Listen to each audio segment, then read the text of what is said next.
Manis bah ukte.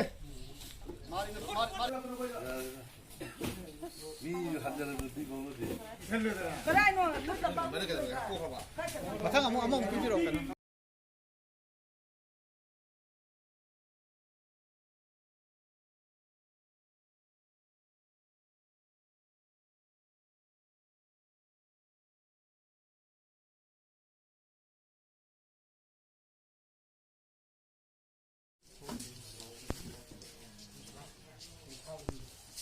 COVID-19 na Pitribi ki mafam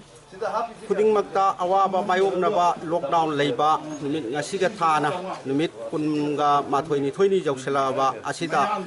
leiriba praja mayam sing asi awaba kaya maro mayok na re aduna maram oraga torong lawbi tera khongsang bi GP sida leiriba asida su ngasi Ronglaubi tera khongsang bi gram panchayat ki pradhan member amadi jila parishad yauraga household khuding makta aikoi na ngamjaba khara haibadi hauji hauji aikoi ya alu adaidi tilhau adaidi thau adaidi thum adaidi aikoi kainoga loinana hawai ga loinana hairiba se ahanba phase oina aikoi gi leita lairaba sing natana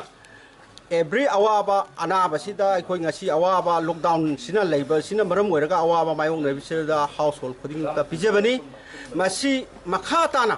amuk hairiba se lockdown se amuk chathadana masi gi awaba khudong thiba se leiba taragadi aikoi ani suba phesta amuk su aikoi jenaba aikoi GP sina aikoi masi gi plan amuk su tawjari haiwa masi miyam da khanganjari aduga loinana aikoi gi lakpiriba aikoi gi paumi singsu aikoi na ngamjaba GP sina asigi aikoi gi tengbang asi masi paumi khudimak su aikoi pijari aduga makhataba aikoi gi paumi singna ngasi thenariba awaba sida karigumba su GP sina makhata na su amuk su atop leiriba paumi sing manipur da leiriba paumi sing su aikoi ngam mating pijage haibagi wakhalwanda aikoi GP sina lepchari